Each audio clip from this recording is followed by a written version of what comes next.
Je vous relisais, Jérôme Jaffray, une tribune que vous publiez dans Le Figaro et vous annonciez, vous disiez, vous prédisiez à l'époque, 3 mois en arrière donc, que la réforme des retraites pourrait reconfigurer le champ politique. Est-ce que vous diriez aujourd'hui, 1er mai, que c'est le cas? Et si oui, cette reconfiguration, à quoi ressemble-t-elle?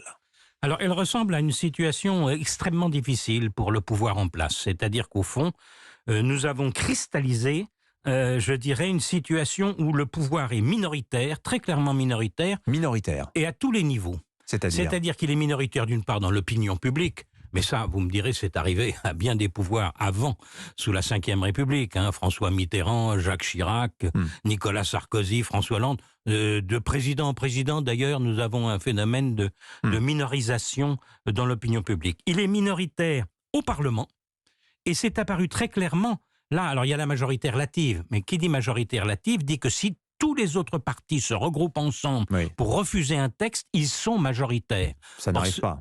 Oui, mais ce qui est apparu, c'est que les Républicains, qui à ce moment-là ont un rôle pivot dans le système, ne sont pas des partenaires possibles, et on ne peut pas compter sur eux pour le pouvoir en place. Et le petit parti, le petit mouvement, le petit groupe Lyotte est devenu un groupe oppositionnel absolument farouche, de 20 députés. Et puis le troisième mécanisme minoritaire que vous avez, c'est qu'au fond, vous êtes arrivé maintenant à un moment de la Ve République où vous gouvernez le pays en vous appuyant en gros sur 25 à 30% des Français, ceux qui ont voté pour vous, et qui d'ailleurs continuent à vous soutenir dans les sondages, en gros, mais vous avez contre vous des oppositions dures, très dures, qui représentent 60% du pays. C'est l'addition de la NUPES et du RN. Et vous avez une situation où ces forces qui s'opposent totalement entre elles, de toute façon, ne peuvent pas gouverner ensemble. Et donc c'est ça qui crée une situation nouvelle sous la Ve, où le pouvoir est structurellement minoritaire et les oppositions dures sont fortement majoritaires. Donc vous avez en permanence un climat de conflit politique dur. Mais est-ce que vous validez la formule de Marine Le Pen hier dans son entretien avec le journal Le Parisien? Elle parlait d'un pouvoir qui n'arrive plus à gouverner, d'un gouvernement qui n'est plus qu'une administration. Est-ce que cette formule vous semble pertinente? Elle est, en tout cas, Marine Le Pen enfonce le clou. C'est évidemment son jeu. Parce qu'on pourrait opposer quand même à cela que, malgré tout, Elisabeth Borne, en un an, c'est 24 lois adoptées sans passer par l'article 49.3, ce qui prouve qu'il y a des majorités de circonstances sur certaines idées, certains projets. Le problème d'un pouvoir minoritaire, si vous voulez, c'est...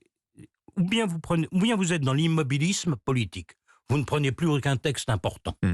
Et vous fonctionnez par décret. Ou bien vous prenez des mesures uniquement positives, agréables. Genre une loi sur le pouvoir d'achat pour permettre aux Français de payer moins cher leur essence, etc. Bon, ça évidemment, vous avez rarement beaucoup d'opposition. Soit vous devez prendre des mesures impopulaires, des mesures difficiles, parce que les temps exigent de le faire. Et là, vous êtes dans la situation où vous avez un risque de blocage absolu. Et la difficulté pour le pouvoir, c'est d'arriver à faire comprendre la nécessité d'avancer là-dessus. De ce point de vue, il y a un vide politique qui s'est créé, c'est-à-dire que le renvoi des 100 jours d'Emmanuel Macron, c'est un peu une ligne de fuite.